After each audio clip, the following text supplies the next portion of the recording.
Hi, hello, welcome or welcome back to my place on the internet.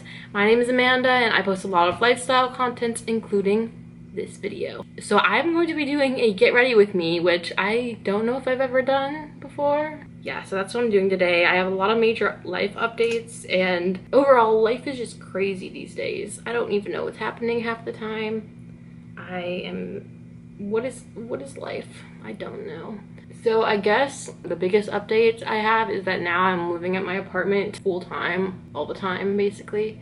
This view sucks, but like it's easier for me to do my makeup this way, so I kind of got all of the essential things I need, a bunch of clothes and stuff from my house, and I moved in here. And the reason why is not something I really want to discuss on the internet, but there were a lot of family issues. I do not feel like it's safe for me to live there right now, or pretty much ever again, and I've been just, you know, vibing in my apartment. No one else lives here because both of my roommates went home when the pandemic thing happened. So there's still people that live at my apartment complex. A lot of people actually stayed because this is an off-campus apartment, so a lot of people stayed here and are just doing their classes from their apartment. So I'm not alone. I see people walking outside every day. The mail center where I usually work is still open, but I'm not working there. No students are working there right now, as far as I know from the emails they sent us. So basically, I just get paid for what I would have worked. What should I do next? I guess eyeshadow, but I don't know what eyeshadow color to do with this outfit. I think pink would go well with this outfit, like a light pink. So now that I basically I'm living independently for the most part, I kind of had to make a plan for what I can do after graduation and after my lease is up. So my lease ends in July, and my plan, or what I wanted to do basically, was to go to grad school in September in England. I've been accepted into 2 grad schools. I don't know if I've ever said that on this channel, but I've been accepted into 2 grad schools, and both in London. And so I was waiting back to hear back from some of the scholarships I applied for, because obviously it's not that cheap to go to college. So I didn't know if I was going to be able to do it. I don't want to take out like a giant loan and then be in debt for a super long time, because that is not ideal at all. And it's very hard when the scholarships that you applied for, you don't hear back from them for a while. So I'm waiting to hear back for the scholarship, but if I don't get any, I guess my plan would be to just not go to grad school yet. Maybe wait a year or 2 and apply again, and just keep applying until I get financial aid or I saved up enough that I don't need to get out a huge loan. So anyway, after July, my current plan is to find another apartment. Basically, I can't keep living here or renew my contract because there is another student living here after me, so I have to find a new place. I'm not sure if I'm even going to stay in North Carolina because my plan is to basically work online. This is also something that I had never really mentioned on YouTube, but there was a time a couple of months ago or last semester when I pretty much gave up on going to grad school because of the financial situations, and I didn't think there was a way for me to go to grad school without having a huge debt. So I kind of gave up on the idea that I would be able to go, even though I had already been accepted. So I started doing other research, and I found that teaching ESL was a good option. Since I'm an English major, I thought that would be like, you know, a perfect thing to do. Like, I get to go abroad, and with a lot of ESL programs, you just have to have an undergraduate degree in anything, not even teaching. So you just have to have an undergraduate degree and a TEFL certificate or a TESOL certificate, which are like these programs that give you the credentials you need to teach the classes, since most of the people are not really education majors. So basically, I was planning on doing that for a year before I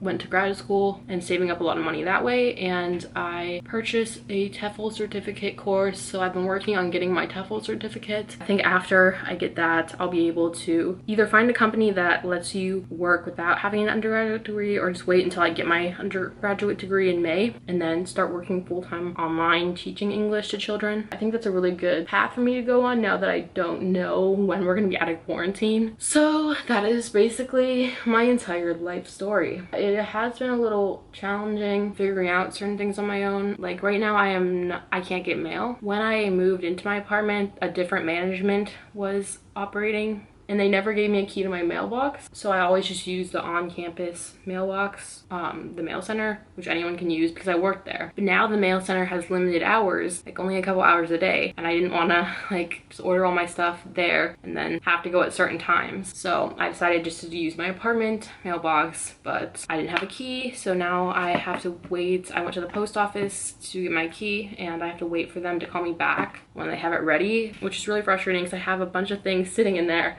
I also just realized that it's actually pretty difficult to do my makeup while talking. Like, I don't know why. I also know that my hair looks like trash right now. The color is pretty faded on the ends, basically back to blonde. I'm waiting to get hair bleach in the mail and basically bleach all the spots I missed in the back because I totally messed up when I bleached my hair last time. I accidentally bleached it by mistake, actually. I was using a hair color remover, so I thought the pink was just gonna be removed from my hair. I went to rinse it out and I realized, oh, it bleached my hair, which I did not think was going to happen because it said it was a hair dye remover. So anyway, there's like huge chunks of unbleached hair and roots and like it's bad in the back.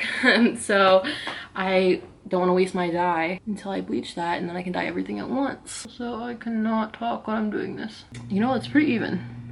I was living at my home for a couple weeks, so it's weird going from that with all my pets all around and then just going to being completely alone by myself. But I think I'm doing a really good job of like being productive and independent, and I've been a lot happier here. So yeah, that is basically what's going on in my life right now. Yeah, I feel pretty good about the future, and I'm a lot more happy with the fact that I might not be able to actually go to grad school right away because I know that eventually I'll be able to go. I believe in myself and I'm really happy with my writing. Right now I'm a creative writing major and I want to go to grad school for creative writing as well. And I'm really happy with it. I'm actually getting one of my poems published at the moment. It's going to be published in a literary magazine in their fall edition of it. So technically it's not going to be published for a while, but I'm working on it right now. I just sent back hopefully the last round of edits and I think it turned out really good. It's about missing and murdered Indigenous women, which is a really big issue in the US and Canada. I don't want to go like too in depth about it, but you can definitely look up Stolen Sisters or MMIW and do your own research about it. I also posted about it on my Instagram, which I will link down below. It's Amanda M. Conover, and it's such an important thing, but not a lot of people know about it, which is terrifying and horrible.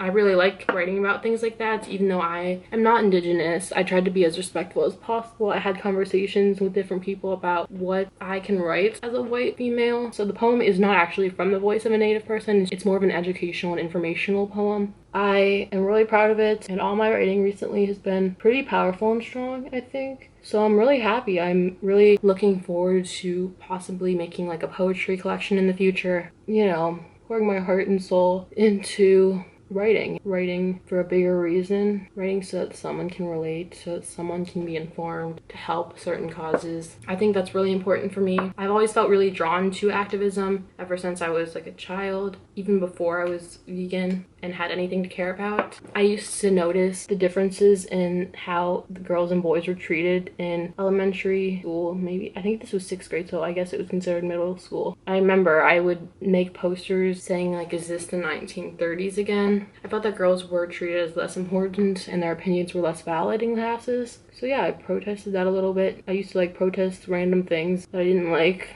that. It's kind of interesting because a lot of people don't really like activism when it comes to animal rights. They're all fine with activism. Okay, my camera stopped recording, so I don't know how much I was saying, but I was talking about how a lot of people are okay with activism until the activism is about animal rights. Animal activists aren't trying to hurt humans. Like, our goal is to save the animals. I don't know why people would be against that. I mean, I guess it's because they think that we're attacking them by calling out what they're eating, but really we're not just doing that for the fun of it. We're trying to save animals. I mean, most of us used to eat meat too, so we know exactly how it feels. And I don't know, it's just really frustrating because no one would ever say the women who fought for the right to vote were, you know, too radical, to whatever. No one would say that about civil rights. But now that we're fighting for animal rights, we're too radical.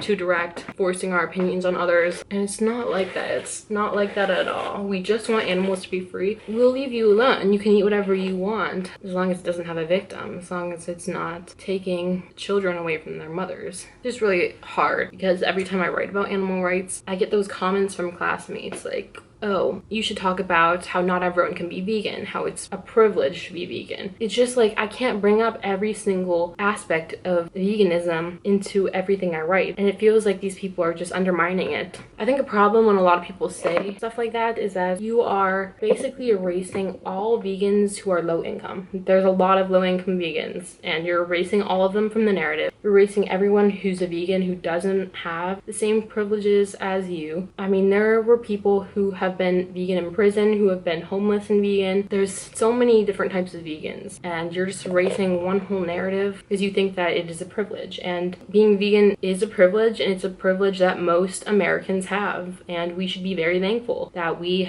live in a world where we live close to supermarkets, because not everyone can say that. It's really frustrating when people bring up the arguments that don't make any sense. There's so many arguments against veganism that don't make any sense. I might just make a video addressing every single argument about veganism, even though that would probably take a while just because there's so many arguments that meat eaters have come up with. Sometimes I'm scared to make vegan content because I know meat eaters are gonna get upset about it, but at the end of the day, I was not put on this earth for people to like me, so I think that's a sacrifice that I'm willing to make at this point in time. I have to stop talking about this because it's making me really upset. I don't know what else to talk about. There's no other life updates.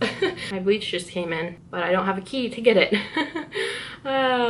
We love it here. I don't even know what I was talking about, but there's just a lot of issues that are hard to deal with right now in the world. And, you know, at the end of the day, I'm just hoping that we don't go back to normal after this is over. You know, a lot of people want to go back to normal, but I think this pandemic has exposed a ton of systems in place that are flawed, and we should not go back to the way things were before. And if we do, I think that shows how much we failed as a whole, as a society, as a world. I'm sorry this video is so long. I kind of just started rambling and I couldn't stop, but it felt really good to talk to the camera. So yeah, I hope you enjoyed watching this, and I might do this again in the future if people like it. So give it a thumbs up if you like it, I guess, and subscribe down below. Thank you so much for 3,000 subscribers, which we hit yesterday when I'm filming this. I will see you next time, I guess, and peace out.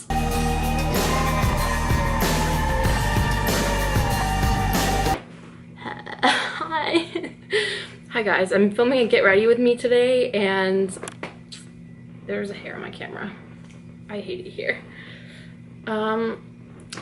Yeah, I have a lot of life updates, so I decided I would just film a get ready with me.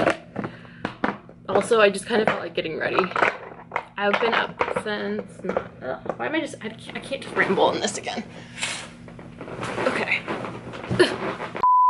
Hi, hello, welcome or welcome back to my place on the internet. My name is Amanda, and I need to be more attentive and pay attention. Okay. Where I am doing, where I'm going